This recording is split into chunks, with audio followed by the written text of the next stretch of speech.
Hey everybody, it's Jason Blaha here representing Jason Blaha Strength and Fitness, and once again it is time for my client Alex's Dadbod to Daddy transformation vlog, but let's get over into the training. So we've taken Alex over to full body 3 day a week. Again, just due to his lifestyle, he definitely realized that, yeah, the full body's going to work a lot better for him. He has situations to where he sometimes has to go like 4 days in a row without training. And while we enjoyed the push-pull legs 3 days a week, the fact of the matter is certain muscles get 2D trained. And it has to do with the fact of how busy his life is. In terms of just total lifestyle busyness, family, career, hobbies, everything else, he is one of the people who has the least time to train, out of clients I've had. And so again, super, super busy lifestyle. So accordingly, we're occasionally going to have days where we can't get the workouts in. And again, he's gone so far as to build a home gym to make it easier to get everything squeezed in. And yet we usually get 3 days a week. So by us doing full body like this, if something happens, nothing gets particularly detrained, because it's like, well, I either did a squat or a deadlift and a chest press and a pull-up, last workout. So again, even if we think in terms of muscles, needing a week to detrain, nothing's detrained. If we do any sort of other split, you see where we're going. And then he's now been 11 days, 10 days since we trained that muscle, we're going to see detraining. So this works really well for his lifestyle. So if you guys notice, we do an A and a B workout. Notice this is workout A. So we have a bench, a squat. Well, we start with a squat, bench, pull up, and then we do a barbell curl. All right, we just keep a little bit of arms in for him. Just on the workout A, like we don't do it every workout, but it's 3 sets of each of these. All right, I tell him how much weight to use, right? This is done progressively, progressive overload here. I tell him how much weight he needs to use, and he just does the reps and stuff I prescribe, which is generally a rep and reserve to failure type situation, right? So people who are curious, no, I don't use RPE, right? I prescribe singles, weights for singles, and then we assess how heavy it is. And everything else we either train, unless it's something really meticulous, right, that we need to be very careful of, such as learning to good morning. It's usually 1 rep in reserve or 2 failure is generally what I prescribe for my lifters, because I don't see a point of doing anything else. Right, we're not in here doing 37 sets.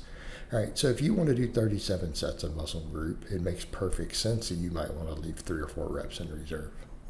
Otherwise, you'll never finish the sets. But if your goal is to just gain the most muscle, in the least time, it doesn't make sense to leave two plus reps in reserve on anything. It's just not efficient.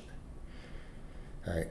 And I will clarify that there are people who truly enjoy doing 30 sets of muscle, I suppose. So they better leave a lot of reps in reserve.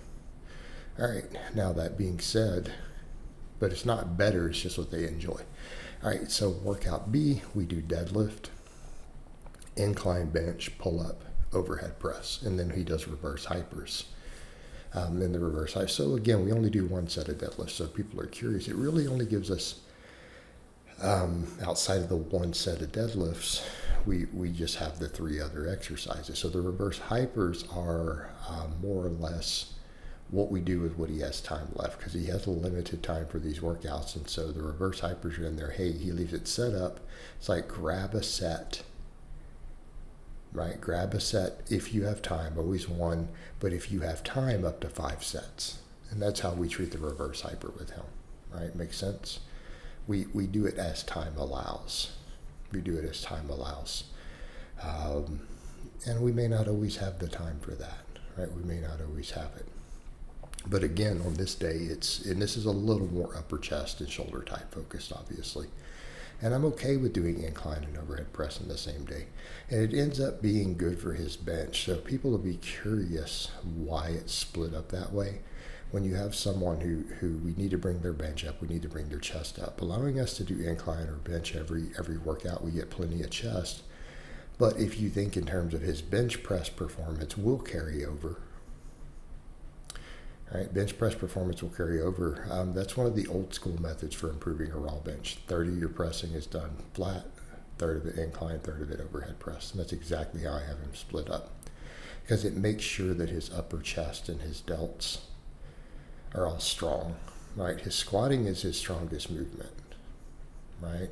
Squatting is his strongest movement. These are all 315. We routinely do work sets of 5 or 6. He's at a 405 before. And it's probably going to go, now that I have him squatting with more frequency, especially if he can make all 3 workouts every week, it's going to go up. But chest and benching is our weakest. His squat and deadlift are strongest, so his pull-ups are pretty strong. He's not a super lean dude, and he does weighted pull-ups all day. Not a problem. This is not an issue for us. So it is chest and benching. So again, a lot of this program is a little more biased towards pressing strength. It's a little more biased towards his chest. All right? Now, for people who would say, why don't we have a lot of tricep work? Well, because pull-ups do work the long head also, but we do a lot of pressing. It's 3 sets of pressing, one workout, 6 the next, back and forth. So we're looking at all the weeks, we're looking at a minimum of 12 sets of pressing, plus all the pull-ups. We don't have a lot of room for triceps at this point. Right? We just don't have the room. In terms of recovery, we're not trying to overtrain, because again, he has a busy lifestyle, right? But the biceps we can get away with a little bit of, right? Never hurts to have a little more arm, especially my dad bod guys, guys who are going to be out doing stuff in a t-shirt. Having a little bit of arm goes a long way.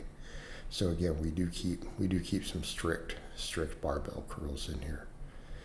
So again, it's definitely for guys like him, as he is in a t-shirt a lot. He does his thing. He's a dad.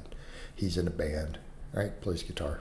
They do a few gigs. Again, you guys will notice a lot of my vloggers, we get a lot of musicians. Like, you guys would be shocked how many guitarists and bass players I coach. It's a lot. But in his case, I like to keep the curls in just because of that. He's a guy who's up here out doing stuff in a t-shirt a lot. And so that's more important oftentimes for, the dad bod crowd, because they're going to be in shorts and t-shirts and stuff a lot. Biceps, forearms, calves, they can go a long way, right? But in his case, we don't have a calf problem because we do all the squats and deadlifts. And for most guys, that'll be enough. All right, guys, but that's really all I have to say on that today. I hope it's been informative, and I'll talk to you guys and gals next time.